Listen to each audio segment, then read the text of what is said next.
നമുക്ക് എല്ലാവർക്കും അറിയാം. നമ്മളൊക്കെ വളരെയധികം ഇഷ്ടപ്പെടുന്നതും ബഹുമാനിക്കുന്നതൊക്കെ ആയ രണ്ട് വ്യക്തിത്വങ്ങൾ കഴിഞ്ഞ ദിവസങ്ങളിലായിട്ട് നമ്മളിൽ നിന്ന് വിട്ടുപിരിഞ്ഞ് പോയിരിക്കുകയാണ്. നമ്മളെ സംബന്ധിച്ചിടത്തോളം രാജ്യം കണ്ട ഏറ്റവും നല്ല ഒരു സാമ്പത്തിക വിദഗ്ധനും അതുപോലെ തന്നെ ഇന്ത്യ എന്ന രാജ്യത്തിൻ്റെ കിട്ടിയ വലിയൊരു സമ്പത്തായിരുന്നു മൻമോഹൻ സിംഗ് എന്നുള്ള വ്യക്തിത്വം.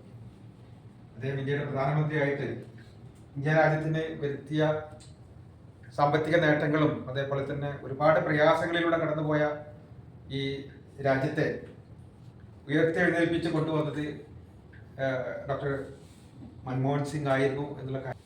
പ്രിയമുള്ളവരെ, നമ്മളിന്ന് വളരെ മാനസികമായിട്ടുള്ള നമുക്കുണ്ടായ വിഷമം എങ്ങനെ നമ്മൾ അതിനെ നിന്ന് മുക്തി നേടും എന്ന് ചിന്തിച്ചു കൊണ്ടിരിക്കുന്ന ഒരു വലിയൊരു സമയമാണ് നമ്മൾ. ഇന്ത്യൻ സമ്പദ്ഘടനയെ സമ്പുഷ്ടമായ ഒരു സമ്പദ്ഘടനയായി മാറ്റാൻ ഡോക്ടർ മൻമോഹൻ സിംഗിനെ പോലുള്ള ഒരു വ്യക്തി നിന്നാണ് നമുക്ക് അത് നേടാൻ കഴിഞ്ഞത്. അദ്ദേഹത്തിന്റെ നെഹ്റുവിയൻ ആശയങ്ങളിൽ നിന്നുള്ള മാറ്റങ്ങൾ എന്നൊക്കെ പലരും പറഞ്ഞപ്പോഴും കാലഘട്ടത്തിനനുസരിച്ചിട്ടുള്ള മാറ്റങ്ങൾക്കാണ് അദ്ദേഹം മുതിർന്നത്.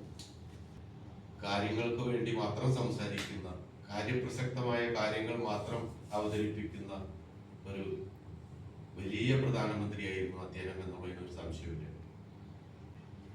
അദ്ദേഹത്തിന്റെ മുന്നിൽ ഞാൻ എൻ്റെ സ്മരണാഞ്ജലി, എൻ്റെ ഓർമ്മ ഞാൻ അർപ്പിക്കുകയാണ്.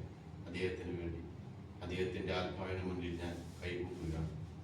അതുപോലെ തന്നെ സാഹിത്യ ലോകത്ത് നിറഞ്ഞു നിൽക്കുന്ന എം ടിയെ കുറിച്ച് നമുക്ക് പറയാനുള്ള എന്താ വെച്ചാൽ വലിയ വായനാശീലങ്ങളോ മറ്റോ ഒന്നും ഇല്ലെങ്കിലും അദ്ദേഹത്തിന്റെ പല കൃതികളും ഞാൻ വായിച്ചിട്ടുണ്ട്.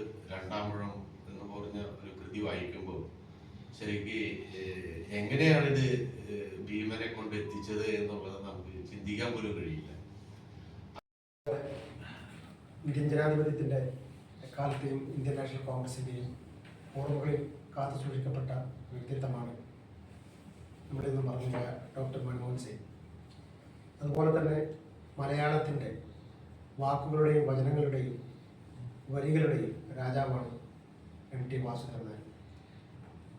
രണ്ടുപേർക്കും എൻ്റെയും അതുപോലെ തന്നെ ഫ്രണ്ട്സ് ഓഫ് അജ്മാൻ്റെയും ദുഃഖവും അതുപോലെ ആദരാഞ്ജലികളും അനുശോചനവും രേഖപ്പെടുത്തുകയാണ്. നമസ്കാരം.